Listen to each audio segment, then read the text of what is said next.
Good evening everyone. Today class second class అండి.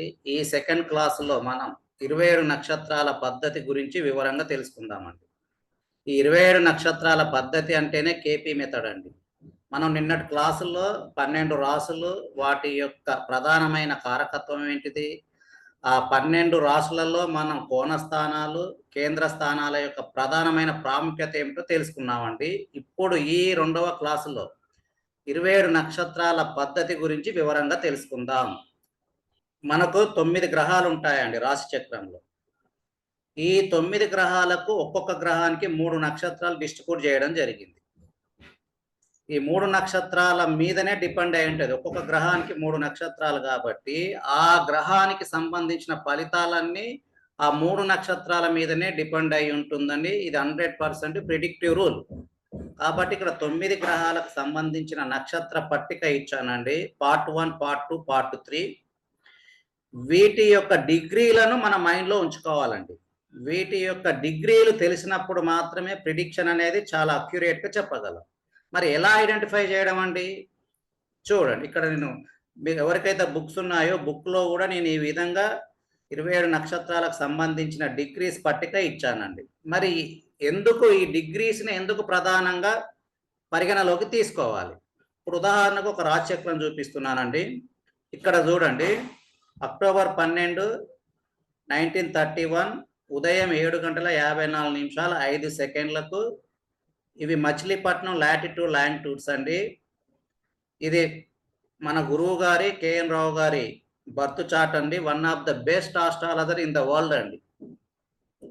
మన తెలుగు వారేనండి. మచిలీపట్నము ప్రస్తుతము ఢిల్లీలో గత 50 సంవత్సరాల నుండి స్థిరపడ్డాడండి. గత 50 సంవత్సరాల నుండి జ్యోతిష్య విద్య ఒక సంస్థను ఏర్పరిచి అక్కడ 50 సంవత్సరాల నుండి జ్యోతిష విద్య నేర్పిస్తున్నారు.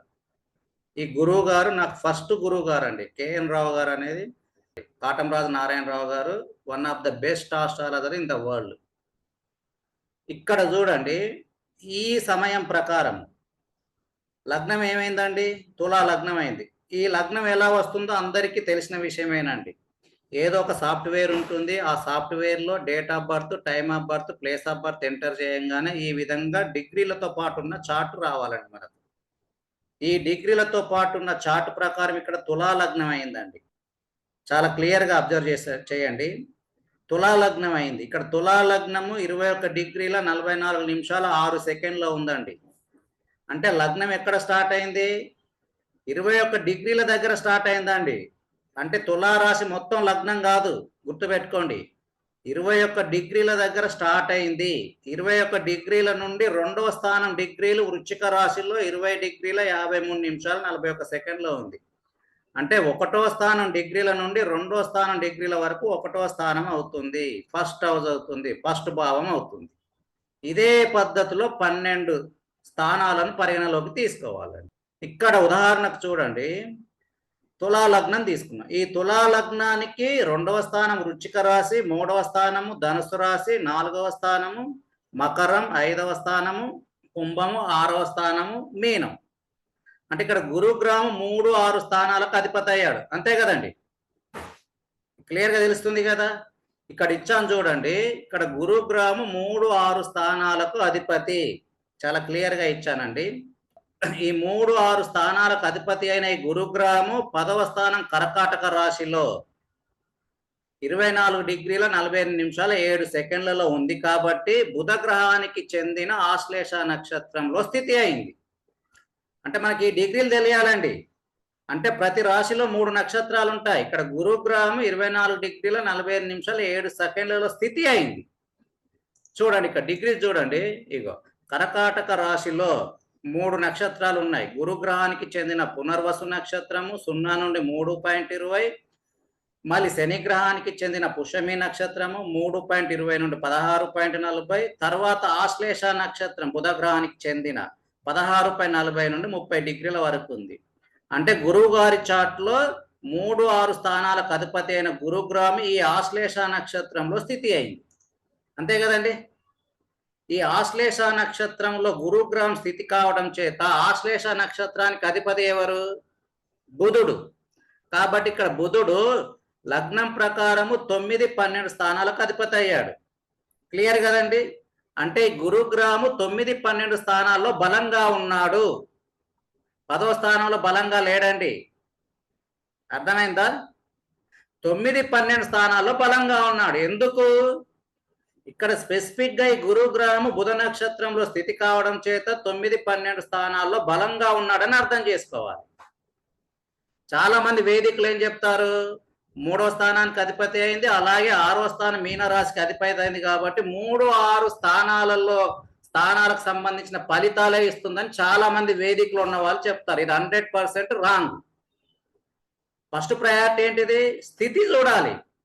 గురుగ్రహం 10వ స్థానంలో స్థితి అయింది లగ్నం ప్రకారం, బుధ నక్షత్రంలో ఉంది. బుధ నక్షత్రానికి అధిపతి ఎవరు? ఆశ్లేష నక్షత్రంలో. ఆశ్లేష నక్షత్రానికి అధిపతి బుధ గ్రహం. బుధ గ్రహానికి 2 రాశులు ఉంటాయి కదా, ఈ 2 రాశులు లగ్నం ప్రకారం 9, 12 స్థానాలకు అధిపతి అయింది. కాబట్టి గురుగ్రహం 9, 12 స్థానాల్లో బలంగా ఉన్నాడు. ఇక్కడ క్లియర్ గా ఇచ్చాను చూడండి. మళ్ళీ గురుగ్రహం 11వ స్థానానికి స్ట్రాంగ్ సిగ్నిఫికేటర్ అయ్యాడు. అంటే ఇక్కడ చూడండి, మరి 11కి ఎలా స్ట్రాంగ్ అయ్యాడు? ఈ 9, 12 స్థానాలకు అధిపతి అయిన గురుగ్రహము 12వ స్థానంలో ఫిజికల్ గా కనిపిస్తుంది కాబట్టి 11వ స్థితి అయ్యాడండి. మనం ఏమనుకున్నాము, ఇక్కడ 11వ స్థానం డిగ్రీలు 23 డిగ్రీల 30 నిమిషాల 22 సెకండ్లు ఉంది. ఇక్కడ స్టార్ట్ అయింది 11వ స్థానం డిగ్రీలు. 12వ స్థానం ఎక్కడ? 24 డిగ్రీల 7 నిమిషాల 13 సెకండ్లో ఉంది. అంటే ఇక్కడ బుధగ్రహం ఎందులో ఉంది? 11లో ఉందని అర్థం చేసుకోవాలి. ఎందుకంటే 12వ స్థానం డిగ్రీలకు 4 డిగ్రీలు మైనస్ అయింది కదండి. కాబట్టి గురుగ్రహము 11లో స్ట్రాంగ్ సిగ్నిఫికేటర్. అంటే గురుగ్రహము 11వ స్థానం యొక్క ఫలితాలు 100% ఖచ్చితంగా ఇచ్చి తీరుతాడు. తర్వాత 9, 12 అనుకున్నాం కదా, ఇక్కడ 9వ స్థానంలో ఏ గ్రహాలు లేవు కాబట్టి గురుగ్రహము 9వ స్థానాన్ని కూడా స్ట్రాంగ్ అయ్యాడు. ఇక్కడ తెలిసిపోయింది కదండి, గురుగ్రహం 9, 12లో బలంగా ఉన్నాడు, 11 స్ట్రాంగ్ అయ్యాడు. అంటే గురుగ్రహము 9, 11, 12 స్థానాల యొక్క ఫలితాలను మాత్రమే ఫస్ట్ ఇస్తాడండి. మరి ఎలాంటి ఫలితాలను ఇస్తాడు? ఇప్పుడు ఇక్కడ కారకత్వాలు యూజ్ చేయాలి. గురుగ్రహము 9వ స్థానానికి ఎలాంటి విషయానికి కారకత్వం వహిస్తుంది? గురుగ్రహము 9వ స్థానానికి తీర్థయాత్రలు, టీచింగ్ ప్రొఫెషన్, దూర ప్రయాణాలు, వీటన్నింటికి కారకత్వం వహిస్తుంది. మరి ఈ ఫలితాలను ఇస్తాడా అండి? ఈ ఫలితాలను ఇవ్వాలంటే ఏం చేయాలి? గురుగ్రహం ఏ నక్షత్రంలో స్థితి అయిందో చూడాలి. నక్షత్రం మీద డిపెండ్ అయి ఉంటుంది. టీచర్స్ అన్నాను కదా, గురు బుధ గ్రహాల కాంబినేషన్ టీచర్స్. ఇక్కడ బుధ నక్షత్రంలో రావడం చేత టీచర్స్ అని చెప్పేయచ్చు. ఒకవేళ గురుగ్రహము 10వ స్థానం వేరేది అనుకుందాం, వేరే నక్షత్రంలో ఉంటే అక్కడ టీచర్స్ అవ్వరు కదా. బుధగ్రహం ఎడ్యుకేషన్ అండి, గురుగ్రహం కూడా ఎడ్యుకేషన్ విషయానికి కారకత్వం. ఇక్కడ గురుగ్రహం ఎందులో ఉంది? ఎడ్యుకేషన్ ప్లానెట్ యొక్క నక్షత్రంలో ఉంది. బుధగ్రహం ఎడ్యుకేషనే, బుధగ్రహం తెలివి, బుధగ్రహం ఇంటెలిజెన్స్. బుధగ్రహం వీక్ అయితే బుద్ధి మాందవ్యం, పిచ్చితనం వస్తుంది. కాబట్టి ఇక్కడ గురు నక్షత్రంలో ఉంది. ఒకవేళ ఇదే గురుగ్రహము, నేను ఇంకొక ఎగ్జాంపుల్ చార్ట్ వేస్తానండి, చూడండి. ఈ చార్ట్ వేసుకున్నాను చూడండి, మే 14, 2024 రోజులు వేసానండి.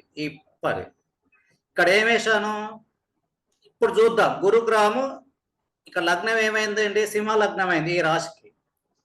ఇక్కడ గురుగ్రహము 5, 8 స్థానాలకు అధిపతి అయ్యాడు, అంతే కదండి. 5, 8 స్థానాలకు అధిపతి అయిన గురుగ్రహము ఎందులో ఉంది? 3 డిగ్రీల్లో ఉంది. ఇక్కడ 10వ స్థానం డిగ్రీలో 3 కాబట్టి 10వ స్థానంలో ఉందని అర్థం చేసుకోవాలి, అంతే కదా. మరి ఇది ఎందులో ఉంది? సూర్య నక్షత్రంలో ఉంది.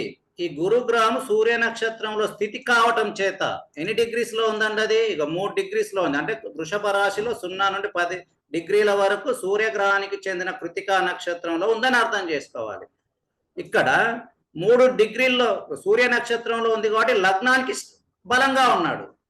మరి లగ్నానికి అధిపతి అయిన సూర్యగ్రహం రాశిచక్రంలో ఎక్కడుంది? 9లో ఉంది. అంటే గురుగ్రహం 9వ స్థానానికి స్ట్రాంగ్ అయ్యాడు. అంటే ఇందాక ఏమనుకున్నాము? ఇందాక గురువు గారి చాట్లో బుధ గ్రహం ద్వారా 9వ స్థానానికి స్ట్రాంగ్ అయ్యాడు, అంతే కదండి. ఇక్కడ సూర్యగ్రహం ద్వారా 9వ స్థానానికి స్ట్రాంగ్ అయ్యాడు. ఎంత తేడా ఉందండి? ఇక్కడ గురుగ్రహం సూర్యగ్రహం ద్వారా 9వ స్థానానికి స్ట్రాంగ్ అయ్యాడంటే ఇక్కడ సూర్యగ్రహాన్ని బట్టి కారకత్వం తీసుకోవాలి, అక్కడ బుధ గ్రహాన్ని బట్టి కారకత్వం తీసుకోవాలి. అర్థమైంది కదండి. బుధగ్రహం ఎడ్యుకేషన్ విషయానికి కారకత్వం వహిస్తుంది. మరి సూర్యగ్రహం గవర్నమెంట్ బెనిఫిట్స్, వైద్య వృత్తి, ఇది ప్రౌడిష్నెస్, సూర్యగ్రహం రాజకీయం విషయానికి కారకత్వం వహిస్తుంది. అర్థమైంది కదండి. మళ్ళీ ఇదే సూర్యగ్రహము ఫైర్ డిపార్ట్మెంట్, అంటే ఇక్కడ గురుగ్రహము సూర్యగ్రహం ద్వారా రావడం చేత మరి ఎలాంటి ఫలితాన్ని తీసుకోవాలి? ఇక్కడ దూర ప్రయాణాలు ఉంటాయా అండి? దూర ప్రయాణాలు ఇస్తాడు. మరి ప్రొఫెషన్ చేంజ్ అవుతుంది కదా, సూర్యగ్రహం ద్వారా వచ్చాడు కాబట్టి ఏమి తీసుకోవాలి? ఇక్కడ ఫైర్ రిలేటెడ్ ప్రొఫెషన్ తీసుకోవాలి. అర్థమైందా అండి? రాజకీయం కూడా తీసుకోవచ్చు. అర్థమైంది కదండి. ఈ విధంగా 9వ స్థానంలోనే ఉంది. మరి అన్ని అవే ఫలితాలు రావాలి కదా, అంతే కదండి. 9వ స్థానం తీర్థయాత్రలు ఇస్తాడు. సూర్యగ్రహము తీర్థయాత్రల విషయాన్ని కూడా కారకత్వం వహిస్తాడు. కాబట్టి గురుగ్రహము 9కి రావడం చేత తీర్థయాత్రలు కూడా ఉంటాయి. ఇందాక గురువు గారి చాట్లేమో టీచర్స్ అన్నాము, ఇక్కడ టీచర్స్ ప్రొఫెషన్ ఉండదు, దూర ప్రయాణాలు ఉంటాయి. అక్కడేమో బుధగ్రహం ద్వారా 9వ స్థానానికి వచ్చాడు, ఇక్కడేమో సూర్యగ్రహం ద్వారా 9వ స్థానానికి వచ్చాడు. ఎంత తేడా ఉంది చూడండి.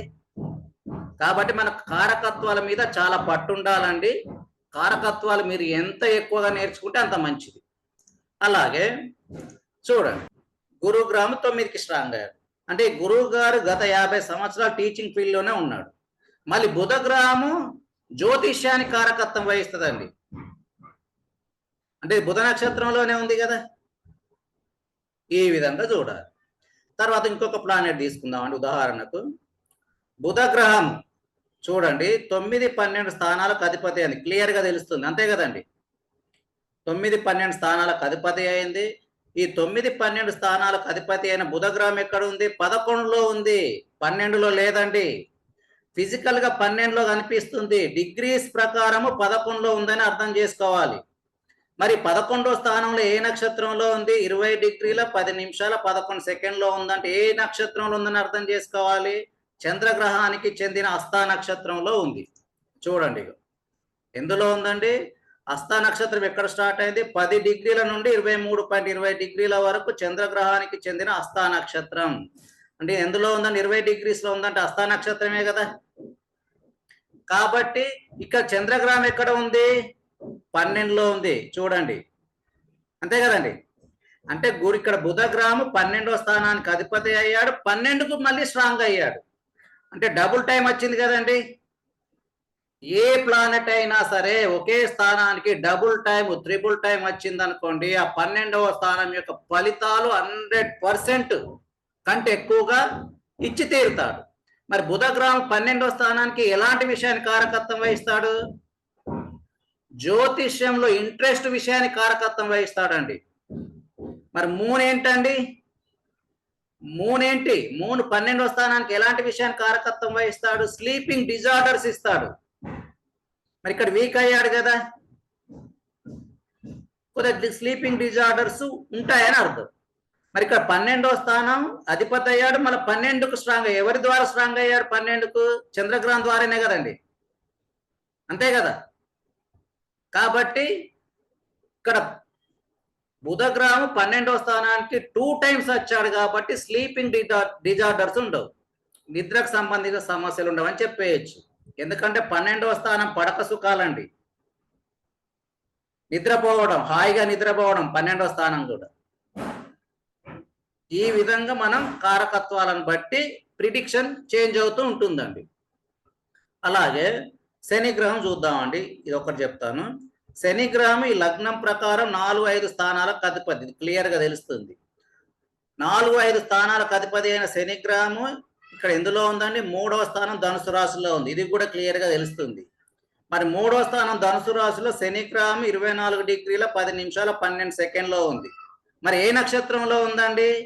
ఇది మీరు ఐడెంటిఫై చేయగలగాలి. 24, 10, 12 డిగ్రీలు అనగానే శుక్రగ్రహానికి చెందిన పూర్వాషాఢ నక్షత్రంలో ఉందని అర్థం చేసుకున్నప్పుడు మాత్రమే ఈ శని గ్రహం ఏ స్థానంలో బలంగా ఉందో తెలుస్తుంది. చూడండి, ధనుసు రాశిలో శుక్రగ్రహానికి చెందిన పూర్వాషాఢ నక్షత్రం 13.20 నుండి 26.40 వరకు ఉంది. అంటే శుక్ర నక్షత్రంలో ఉంది. ఇక్కడ శుక్ర నక్షత్రంలో స్థితి కావడం చేత శుక్రగ్రహం లగ్నం ప్రకారం ఏ స్థానాలకు అధిపతి అయ్యాడు? 1 8 స్థానాలకు అధిపతి అయ్యాడు. అంటే ఇక్కడ శని గ్రహము 1 8 స్థానాల్లో బలంగా ఉన్నాడు. ఈ 1 8 స్థానాలకు అధిపతి అయిన శుక్రగ్రహం ఎందులో ఉంది? కేపీ ప్రకారం 12లో ఉంది. ఉండడం లగ్నంలోనే ఫిజికల్ గా కనబడుతుంది, గత 12లో ఉందని అర్థం చేసుకోవాలి. అంతే కదండి, క్లియర్ కదా? అంటే ఇక్కడ శని గ్రహము 8వ స్థానంలో బలంగా ఉన్నాడు. 8వ స్థానంలో ఏ ప్లానెట్ లేవు కదా, అంటే శని గ్రహం 8కి చాలా స్ట్రాంగ్ అయ్యాడు. ఏదన్నా బలం వచ్చింది, ఏదన్నా ఇంకో ప్లానెట్ ఉందనుకోండి, ఇక్కడ శని గ్రహం వీక్ అవుతాడు. మరి శని గ్రహం 8వ స్థానానికి ఎలాంటి విషయాన్ని కారకత్వం వహిస్తాడండి? పూర్ణాయుష్ విషయాన్ని కారకత్వం వహిస్తాడు. ఎవరి నక్షత్రం అండి? 8వ స్థానానికి అధిపతి అయిన శుక్రగ్రహం లగ్నానికి కూడా వచ్చాడు కదా, లగ్నం కూడా పూర్ణాయుషేనండి. లగ్నం మన గురించి, అర్థమైంది కదండి, లగ్నం మన గురించి తెలియజేస్తుంది. అంటే ఇక్కడ శని 3వ స్థానం కూడా ఆయుషేనండి, ఆయుషే. కాబట్టి 8వ స్థానం ఆయుష్ ఎక్కువగా ఇస్తాడు. అంటే ఇక్కడ 3వ స్థానంలో ఏ ప్లానెట్ లేవు, ఒక శని గ్రహమే ఉంది. 8వ స్థానంలో కూడా ఏ ప్లానెట్ లేవు, వాళ్ళు శని గ్రహమే ఉంది.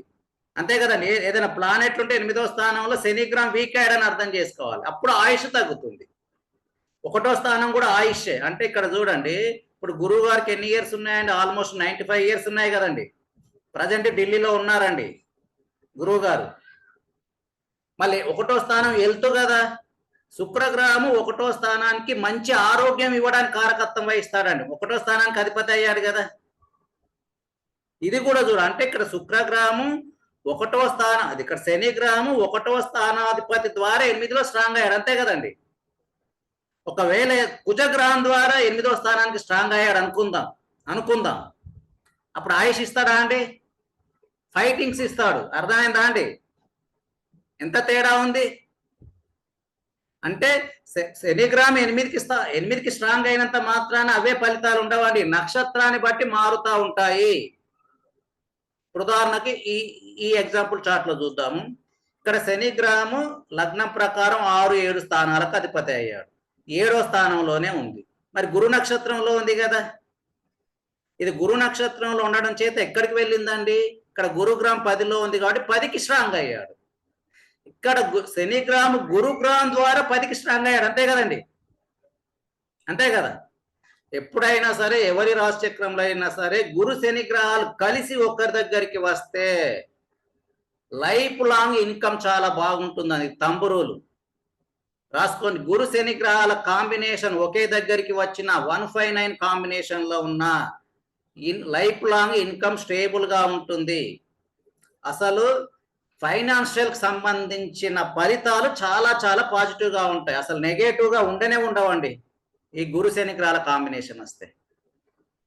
అంటే ఈ విధంగా మనం ఫలితాలను ఐడియా. మరి ఇక్కడ చూడండి, ఇది మనకేమైంది? 8కి రాలేదు, మరి ఆయుష్ ఉంటుందా అండి? అప్పుడు మనం నిన్న ఒక రూల్ చెప్పుకున్నాం కదా నిన్నటి క్లాసుల్లో, కేంద్ర స్థానాధిపతులను చూడాలన్నాను, గుర్తుంది కదండి. ఎలా చూడమన్నారు? కాలపురుష కుండలి ప్రకారం మేషరాశి నుండి 1 4 7 10 చూడమన్నాను. లగ్నం ప్రకారం కూడా 1 4 7 10 చూడమన్నాను. లగ్నం ప్రకారం వచ్చే 1 4 7 10 స్థానాధిపతులకు, కాలపురుష కుండలిలో వచ్చే 1 4 7 10లకు ఒకరికొకరికి మ్యూచువల్ గా సంబంధం ఏర్పడితే పూర్ణాయుష్ ఉంటుంది. ఈ చార్ట్ లో ఈ రూల్ మ్యాచ్ అయింది అనుకోండి, ఈ జాతకుడి పూర్ణాయుష్ ఉంటుంది. శని గ్రహం ద్వారా వస్తే ఇంకా మంచిది. అర్థమైంది కదండి. ఈ చార్ట్ లో కూడా కేంద్ర స్థానాధిపతులు ఒకరికొకరికి మ్యూచువల్ గా సంబంధం వచ్చాయండి. లగ్నం ఏమైంది? తులా లగ్నం. 4వ స్థానాధిపతి శని గ్రహం, 7వ స్థానాధిపతి కుజగ్రహం, 10వ స్థానాధిపతి గురుగ్రహం. ఈ 4 స్థానాధిపతులకు మ్యూచువల్ గా వచ్చిన పూర్ణాయుష్. చూడండి, 10వ స్థానాధిపతి లగ్నాధిపతి కలిసి ఉన్నారు. అంతే కదండి. మళ్ళీ 4వ స్థానాధిపతి శని ఎక్కడికి వెళ్ళాడు? 10వ స్థానాధిపతి 4వ స్థానాధిపతి దగ్గరికి వెళ్ళాడు కదండి, వచ్చినట్టే కదా. అంటే కేంద్ర స్థానాధిపతులకు మ్యూచువల్ గా సంబంధం ఏర్పడితే పూర్ణాయుష్. అంటే ఇక్కడ శని గ్రహము 8కి స్ట్రాంగ్ అయ్యాడు, ఇది ఆయుష్ను పెంచుతుంది. మళ్ళీ 1 4 7 10 స్థానాధిపతులు కూడా కలిసి ఉన్నారు చూడండి. అంతే కదండి, అర్థమైంది కదండి. ఇగో 4వ స్థానాధిపతి శని గ్రహం ఎక్కడికి వచ్చాడు? వీనస్ దగ్గరికి వచ్చాడు కదా, శుక్ర నక్షత్రంలో స్థితి అయింది కదా, వీనస్ దగ్గరికి వచ్చాడు. మళ్ళీ 10వ స్థానానికి వెళ్ళాడా అండి? 10వ స్థానంలోకి వెళ్ళలేదు. 10వ స్థానాధిపతి ఇక్కడే ఉంది కదా, వచ్చినట్టే కదండి. మళ్ళీ ఏం చేయాలి? మరి ఇక్కడ ఇది ఏ నక్షత్రంలో ఉంది? ఈ 2 గ్రహాలు, ఇది శుక్ర నక్షత్రం, వీనస్ కుజ నక్షత్రంలో ఉంది, చంద్రగ్రహం కూడా కుజ నక్షత్రంలోనే ఉంది కదా. ఈ 2 గ్రహాలు కుజ నక్షత్రంలో స్థితి కావడం చేత 7వ స్థానానికి వెళ్ళిపోయారు కదా, అంతే కదండి, వచ్చినట్టే కదా.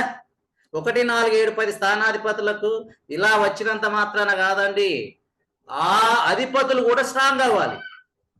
అర్థమైందా అండి? ఇక్కడంటే సేమ్ అయ్యారు, వేరే లగ్నానికి వేరే అధిపతులు ఉంటారు కదా, కేంద్ర స్థానాధిపతులు. ఆ అధిపతులు స్ట్రాంగ్ అయినప్పుడు మాత్రమే పూర్ణ ఆయుష్ ఉంటుంది. మళ్ళీ ఆ అధిపతుల మీద కూడా ఆస్పెక్ట్స్ రావాలండి, నెంబర్ ఆఫ్ ప్లానెట్స్ రావాలి. అవన్నీ మనం ముందు క్లాస్లో చెప్పుకుందాం. ఈ విధంగా 27 నక్షత్రాల పద్ధతి ఇలా ఉంటుందండి. ఇప్పుడు దీని ప్రకారము మన సిగ్నిఫికేటర్స్ వేయడం తెలుసుకోవాలి. కాబట్టి నేను ఒక్కసారి 27 నక్షత్రాల కాన్సెప్ట్ గురించి మళ్ళీ చెప్తున్నానండి. మొత్తం 9 నక్షత్రాలండి. రాశి చక్రంలో 9 గ్రహాలు ఉంటాయి. ఒక్కొక్క గ్రహానికి 3 నక్షత్రాలు డిస్ట్రిబ్యూట్ చేశారు. ఇది ఎలా డిస్ట్రిబ్యూట్ చేశారు ఏంటనే విషయం అది పక్కన పెట్టేయండి. అది 1+1 అంటే 2 కదండి, తంబు రూలే కదా. ఇది కూడా అంతే, ఒక్కొక్క గ్రహానికి 3 నక్షత్రాలు ఉంటాయి. ఇది తంబు రూలుగా ఎలా వచ్చాయి, ఎలా డిస్ట్రిబ్యూట్ చేశారనేది వాటికి సంబంధించిన బుక్స్ చాలా ఉన్నాయండి, వాటి మీరు రిఫర్ చేసి మీరు చదువుకోవచ్చు. కాబట్టి ఇక్కడ మన కాన్సెప్ట్ ఏంటిది? కేతు గ్రహానికి 3 గ్రహాలు, కేతు గ్రహానికి 3 నక్షత్రాలు, శుక్రగ్రహానికి 3 నక్షత్రాలు. వీటి యొక్క డిగ్రీస్ చాలా ప్రయారిటీ మనకు. కాబట్టి ఈ డిగ్రీస్ మీద ఇప్పుడు మనం కాన్సన్ట్రేట్ చేద్దామండి. సో ఇక్కడ చూడండి, ఇక మనం ఇప్పుడు ఉదాహరణకు ఇది ఉంది. ఇక ఇప్పుడు ఒక్కొక్కటి విడివిడిగా తెలుసుకుందాం అండి. ఒకసారి జాగ్రత్తగా వినండి. ఇగో మేషరాశి. ఇప్పుడు మేషరాశిలో ఎవరు ఉన్నారండి? 3 నక్షత్రాలు ఉన్నాయి, అంతే కదండి. ఈ 3 నక్షత్రాలకు కేతు గ్రహము 0 నుండి 13.20 డిగ్రీలు అండి. తర్వాత ఒక నక్షత్రం 13.20 డిగ్రీలు అండి. ఒక రాశి పరిమాణం 30 డిగ్రీలు. కాబట్టి భరణి నక్షత్రం 13.20 నుండి 26.40, ఇక్కడికి 26.40 అయింది. ఇంకొక పాదమే కదా ఉండేది, 3.20. అంటే కృతికా నక్షత్రం 26.40 నుండి 30 డిగ్రీల వరకు. ఇక్కడ ఒక పాదం అయిపోయింది, మిగిలిన 3 పాదాలు ఎక్కడ ఉంటారు? 10 డిగ్రీలు అండి. 10 డిగ్రీలు అంటే ఏంటిది? ఒక పాదం 3.20 డిగ్రీలు కదా, 3 మూల 9 డిగ్రీలు అండి. 3 20 నిమిషాలు అంటే గంట కదండి. 9కి ఒక గంట కలిపితే 10 అయింది కదండి, అంతే కదా. కాబట్టి ఇక్కడ ఉన్నాయి ఈ నక్షత్ర డిగ్రీలను పరిగణలోకి తీసుకొని ప్రిడిక్షన్ చెప్పడం రావాలి. సో ఇప్పుడు నేను ఒక ఎగ్జాంపుల్ చార్ట్ తీసుకుంటున్నానండి.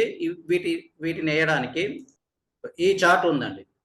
ఈ చార్ట్ వేసుకుందాం. మీకు పంపించిన బుక్లోనే అందరికి 25వ పేజీలో ఉన్నాయండి. ఎవరి దగ్గర అయితే బుక్స్ ఉంటాయో వాళ్ళ దగ్గర ఇవి ఉంటాయండి. ఆ చార్ట్కు సంబంధించిన సిగ్నిఫికేటర్ టేబుల్ ఇదండి. ఇందాక మనం ఎలా క్యాలిక్యులేట్ చేసామండి నక్షత్రాలను, అదే పద్ధతులు ఇక్కడ వేసుకోవాలి.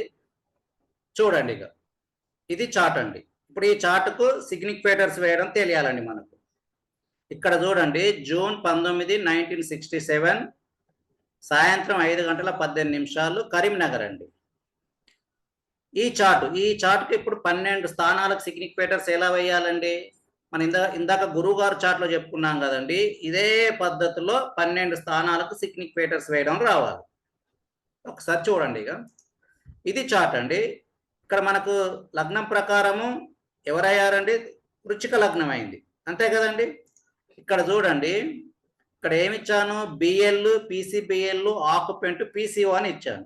బిఎల్ అంటే బావాలాడు, స్థానాధిపతి, హౌస్ లాడ్ ఏదైనా అనుకోండి. మరి పీసీబిఎల్ అంటే ఏంటండి? Planets in the constellation of బావాలాడ్ అండి. ఇక్కడ ఇచ్చాను చూడండి. పీసీబిఎల్ అంటే planets in the constellation of constellation అంటే ఏంటండి? నక్షత్రమేనండి. అంటే ఇక్కడ బావాలాడు ఏ గ్రహం అయితే ఆ గ్రహానికి సంబంధించిన 3 నక్షత్రాలు ఉంటాయి కదా, ఆ నక్షత్రాలలో ఎవరు ఉంటే వాళ్ళని పీసీబిఎల్లో వేయాలి. ఆక్యుపెంట్ అంటే ఏంటిదండి? ఆ స్థానంలో స్థితి అవ్వడం స్పెసిఫిక్గా ఆక్యుపెంట్, ఓసీసీ అంటే. ఒకవేళ ఆక్యుపెంట్లో ఏదైనా గ్రహం ఉంటే ఆ గ్రహానికి కూడా 3 నక్షత్రాలు ఉంటాయి కదా, వాటిని పీసీఓలో వేయాలి. పీసీఓ అంటే ఏ గ్రేడ్ అండి, ఆక్యుపెంట్ అంటే బి గ్రేడు, పీసీబీఎల్ అంటే సి గ్రేడు, బిఎల్ అంటే డి గ్రేడ్. అంటే పీసీఓలో ఉన్న గ్రహాలు 100% ఫలితాలను ఇస్తాయి. ఇందాక గురువు గారి చాట్లో చెప్పుకున్నాం కదా, ఇక్కడ గురుగ్రహము పీసీఓలో ఉందని అర్థం. 11వ స్థానం స్ట్రాంగ్ అన్నాను కదండి, అంటే పీసీఓలో ఉందని అర్థం చేసుకోవాలి. అర్థమైంది కదండి. ఇక్కడ గురుగ్రహము పీసీఓలో ఉంది. ఇక్కడ చూడండి, 11వ స్థానంలో జూపిటర్ పీసీఓలో ఇచ్చాను కదా. ఈ విధంగా ఇప్పుడు మనం 12 భావాలకు వేసుకుందామండి. చూడండి, ఫస్ట్ 6 భావాలకు వేసుకొని మిగతాది రేపటి క్లాస్లో చెప్పుకుందాము. ఈ 1వ స్థానానికి అధిపతి ఎవరండి? కుజుడు, అంతే కదండి. కుజుడు కాబట్టి నేను ఇక్కడ భావాలు ఆడని దగ్గర కుజగ్రహం వేసుకున్నాను కదా. ఇప్పుడు కుజుడు కాబట్టి కుజగ్రహానికి 3 నక్షత్రాలు ఉంటాయి కదండి. కుజగ్రహానికి 3 నక్షత్రాలు ఎవరండి? ఇక చూడండి, మృగశిర, చిత్త, ధనిష్ట. ఈ 3 నక్షత్రాలలో మాత్రమే ఏ గ్రహాల స్థితి అయితే వాళ్ళను మాత్రమే పీసీబీఎల్లో వేయాలి. మరి కుజగ్రహానికి సంబంధించిన నక్షత్రాల డిగ్రీలు మీకు తెలియాలి కదండి. చూడండి, ఇక మృగశిర 23.20 నుండి 30 వరకు వృషభ రాశిలో ఉంటుంది. తర్వాత మిథున రాశిలో 0 నుండి 6.40. సేమ్ ఇవే డిగ్రీలు అండి. డిగ్రీస్ ఏం మారు, పేరు మారుతుంది, రాశి మారుతుంది. కన్యా రాశిలో చిత్తా నక్షత్రం 23.20 నుండి 30, మళ్ళీ తులా రాశిలో 0 నుండి 6.40. మళ్ళీ 3వ నక్షత్రం ఏంటండి? ధనిష్ట. మకర రాశిలో 23.20 నుండి 30, మళ్ళీ కుంభంలో 0 నుండి 6. ఇందులో ఎవరు స్థితి అయ్యారో వాళ్ళను మాత్రమే పీసీబీఎల్లో వేయాలని, ఎందుకంటే కుజగ్రహం అధిపతి అయ్యాడు కదా. కాబట్టి ఒక్కసారి చూడండి, మరి ఇక్కడ కుజ నక్షత్రంలో ఎవరున్నారండి? చూడండి, ఇక్కడ కుజగ్రహము లగ్నం ప్రకారం 7వ స్థానంలో స్థితి అయిందండి. సూర్యగ్రహం లగ్నం ప్రకారం 7వ స్థానంలో ఉంది. చూడటానికి ఫిజికల్ గా 8లో కనబడుతుంది, డిగ్రీస్ ప్రకారం 7వ స్థానంలో ఉందని అర్థం చేసుకోవాలి. సూర్యగ్రహం 7వ స్థానానికి వస్తే మ్యారేజ్ ప్రాబ్లమ్స్ ఉంటాయండి. ఆల్మోస్ట్ సెకండ్ మ్యారేజ్ జరుగుతుందని ప్రిడిక్షన్ చెప్పేయచ్చండి. ఆల్మోస్ట్ సెకండ్ మ్యారేజ్ జరుగుతుంది. సూర్యగ్రహము 7వ స్థానానికి స్ట్రాంగ్ అయితే, ఇక్కడ 7వ స్థానంలో స్థితి అయ్యాడు, ఇంకా స్ట్రాంగ్ అవ్వలేదు, స్థితి అయ్యాడు. సూర్యగ్రహం కుజ నక్షత్రంలో ఉంది. ఇంకెవరు ఉన్నారండి కుజ నక్షత్రంలో? కుజుడే ఉన్నాడు చూడండి. కాబట్టి ఈ 2 గ్రహాలను వేసుకోవాలి. సూర్యగ్రహం, ఈ కుజగ్రహం ఎక్కడ వేసుకోవాలి? పీసీబీఎల్లో వేసుకోవాలి. సూర్యగ్రహం, కుజగ్రహం. ఆక్యుపెంట్ ఎవరు ఉన్నారండి? 1వ స్థానంలో ఎవరు లేరు ఆక్యుపెంట్గా, అంతే కదా. కాబట్టి ఖాళీగా వదిలేశాను. ఏదైనా గ్రహం ఆక్యుపెంట్ అయితే అప్పుడు పీసీబీలో వస్తారు. అంటే ఇప్పుడు చూడండి, 1వ స్థానానికి కుజ సూర్య గ్రహాలు 2 ప్లానెట్లే వచ్చాయి. మరి ఈ రెండిట్లో ఏ గ్రహం బలంగా ఉంది? కుజుడు డబుల్ టైం వచ్చాడు కదా. కాబట్టి కుజగ్రహము 1వ స్థానం యొక్క ఫలితాలు 100% ఇచ్చి తీరుతారు. ఎప్పుడు ఇస్తాడండి? మరి కుజగ్రహం 1వ స్థానానికి ఎలాంటి విషయాన్ని కారకత్వం వహిస్తాడు? ప్రౌఢీష్ అండి, గర్వం, రాజకీయం కూడా, లీడర్షిప్ క్వాలిటీస్ కూడా. అంటే ఒకవేళ రాజకీయంలో ఈ జాతకుడు ఉన్నాడు అనుకోండి, ఆ సమయంలో ఆ జాతకుడికి కుజగ్రహానికి సంబంధించిన దశభుక్తి ఉండి సూర్యగ్రహంతో సంబంధం ఏర్పడితే ఆ సమయంలో అతను గెలుస్తాడని చెప్పేయచ్చు. అంటే ఇక్కడ కుజగ్రహం 1వ స్థానం స్ట్రాంగ్ అయ్యాడు కదా, 2 టైమ్స్ అధిపతి అయ్యాడు, మళ్ళీ పీసీబీఎల్లో వచ్చాడు. కాబట్టి ఏ మహాదశ కాలమైనా సరే కుజభుక్తిలో ఈ జాతకుడికి 100% ఫలితాలు. ఏ ఫలితాలు ఉంటాయి?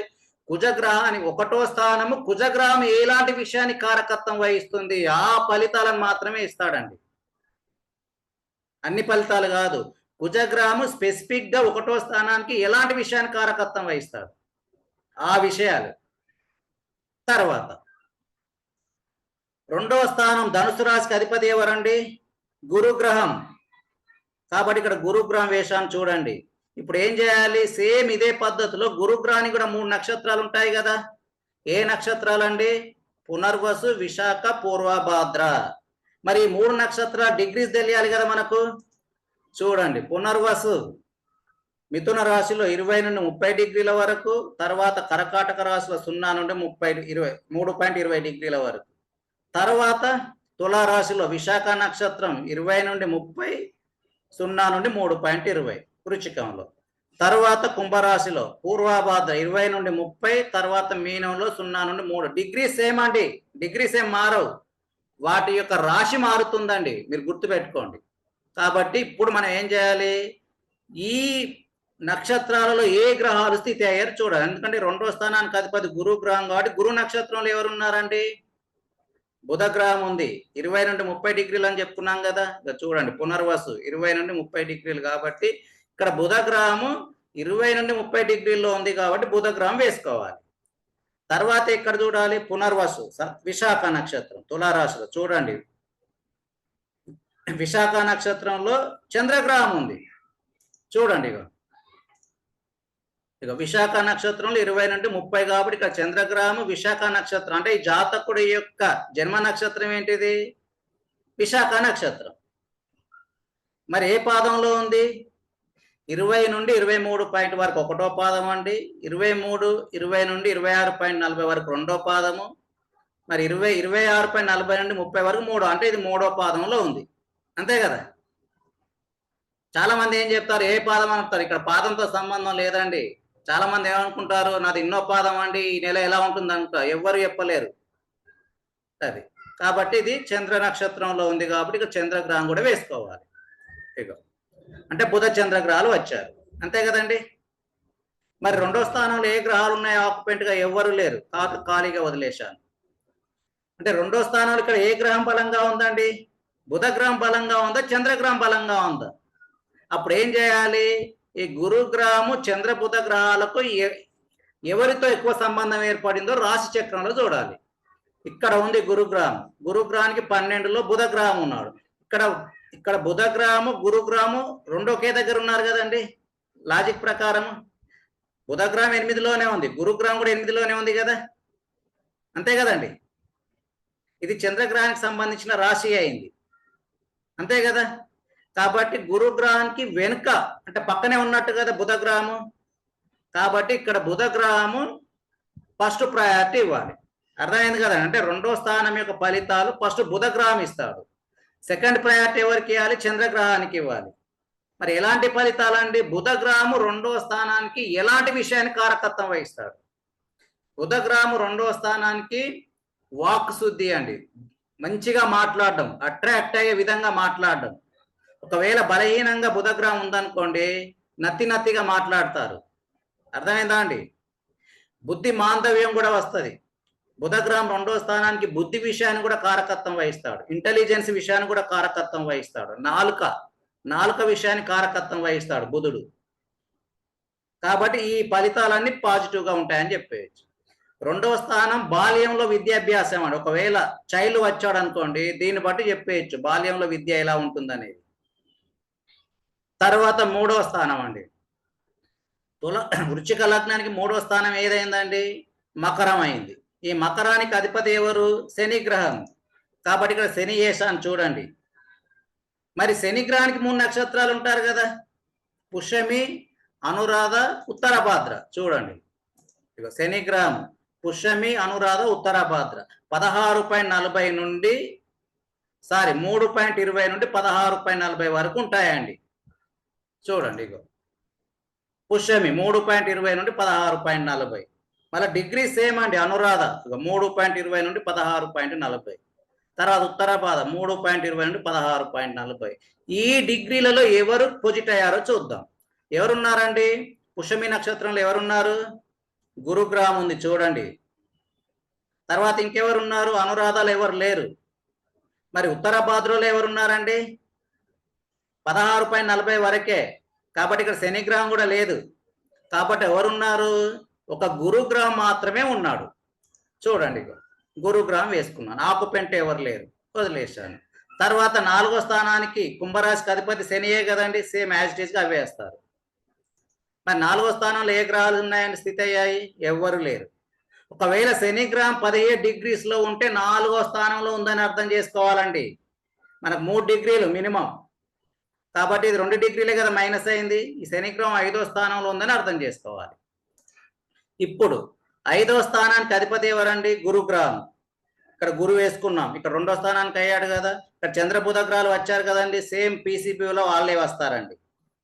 ఇక్కడ రాహు గ్రహం శని గ్రహం ఇచ్చానండి ఆక్యుపెంట్ గా. ఇది జాగ్రత్తగా వినండి. రాహు శని గ్రహాలు ఇచ్చాను. రాహు శని గ్రహాలు ఎలా ఆక్యుపెంట్ అయ్యారో చూడండి. శని గ్రహము 5లో ఉన్నాడు. 5వ స్థానం డిగ్రీలకు 3 డిగ్రీస్ లోపు ఉంది కాబట్టి శని 5లో ఉంది. మరి రాహు ఎలా వచ్చింది? 5వ స్థానం డిగ్రీల నుండి 6వ స్థానం డిగ్రీల వరకు 5వ స్థానం అవుతుంది. ఇక్కడ రాహు గ్రహం 6వ స్థానం డిగ్రీలకు 7 డిగ్రీలు మైనస్ అయ్యారు కదండి. కాబట్టి రాహు గ్రహము 5వ స్థానంలో ఉందని అర్థం చేసుకోవాలి. కాబట్టి ఇక్కడ రాహు శని గ్రహాలు ఇచ్చాను. ఇక్కడ 2 గ్రహాలు ఆక్యుపెంట్ గా ఉన్నాయి. కాబట్టి ఫస్ట్ రాహు గ్రహము యొక్క స్థితిని బట్టి ఏ గ్రహాలను వేసుకోవాలి. రాహు గ్రహంలో ఎన్ని నక్షత్రాలు ఉంటే వాళ్ళను పీసీఓలో వేయాలి. అలాగే శని నక్షత్రంలో ఎవరు ఉంటే వాళ్ళని కూడా వేసుకోవాలి. ఫస్ట్ రాహు చూద్దామండి. రాహు చూద్దాము. మరి రాహు గ్రహం యొక్క డిగ్రీలు తెలియాలి కదా. రాహు నక్షత్రానికి రాహు గ్రహానికి 3 నక్షత్రాలు ఉంటాయి. ఆరుద్ర, స్వాతి, శతభిషం. చూడండి, రాహు గ్రహం ఆరుద్ర, స్వాతి, శతభిషం ఎక్కడుంటారండి? 6.40 నుండి 20 ఆరుద్ర. స్వాతి 6.40 నుండి 20. తర్వాత కుంభరాశిలో శతభిష 6.40 నుండి 20 డిగ్రీలు. ఇందులో ఎవరు పొజిట్ అయ్యారో చూద్దాం. ఎవరున్నారండి? ఆరుద్రాలో ఎవరు లేరు. మరి స్వాతి నక్షత్రంలో ఎవరున్నారు? కేతు ఉంది. కాబట్టి ఇక్కడ కేతు గ్రహం వేసుకున్నాను. ఇదంటే రాహు గ్రహం ద్వారా కేతు వచ్చిందండి. తర్వాత శతభిషంలో ఎవరు లేరు. ఇప్పుడు శని చూద్దాం. శని నక్షత్రంలో ఎవరు? ఇక్కడ ఆల్రెడీ శని నక్షత్రంలో గురువు వేసుకున్నాం కదా, గురువే వస్తుంది. అర్థమైంది కదండి. తర్వాత 6వ స్థానం చూద్దాం. 6వ స్థానం మేషరాశికి అధిపతి ఎవరండి? కుజుడు. కాబట్టి ఇక్కడ కుజగ్రహం వేసుకున్నాను. ఇక్కడ 1వ స్థానానికి వేసుకున్నాం కదండి, సేమ్ అవే వచ్చేస్తాయి. మరి ఇక్కడ 5వ స్థానంలో ఏ గ్రహం బలంగా ఉందండి? కేతు 2 టైమ్స్ వచ్చింది కదా. గురుగ్రహము 100%. గురుగ్రహం 5వ స్థానానికి ఎలాంటి విషయాల కారకత్వం వహిస్తాడండి? ఆధ్యాత్మిక విద్య అండి. ఇక్కడ కేతు గ్రహంతో వచ్చాడు కదా. కేతు గ్రహం కూడా 5వ స్థానానికి ఆధ్యాత్మిక విద్యనే. అంటే ఇక్కడ గురు కేతు గ్రహాలు 5వ స్థానంలో స్ట్రాంగ్ అయ్యాడు. అందులో గురుగ్రహం ఇంకా స్ట్రాంగ్ ఉంది. కాబట్టి వీళ్ళకి తొందరగా ఆధ్యాత్మిక విద్య వస్తుందని చెప్పేయచ్చు. మరి 5వ స్థానం సంతానం కదండి. వీరి యొక్క సంతానం కూడా మంచి అభివృద్ధిలోకి వస్తుందని చెప్పేయచ్చు. అంటే గురుగ్రహం 5వ స్థానానికి ఎలాంటి విషయాన్ని కారకత్వం వహిస్తాడో ఆ ఫలితాలని పాజిటివ్గా ఉంటాయి. ఈ విధంగా మనం 27 నక్షత్రాలను పరిగణలోకి తీసుకొని ప్రిడిక్షన్ చెప్పేయచ్చండి. Advanced techniques of predictive KP astrology మరియు సోలార్ మంత్ పద్ధతిలో advanced techniques of predictive numerology అలాగే బర్త్ టైం రెక్టిఫికేషన్ కోర్సు నేర్చుకోవాలనుకునేవారు ఇక్కడ కనిపిస్తున్న నెంబర్లో సంప్రదించగలరు. మీకు ఈ వీడియో నచ్చినట్లయితే లైక్ చేసి సబ్స్క్రైబ్ బటన్ మీద క్లిక్ చేయగలరు. ధన్యవాదములు.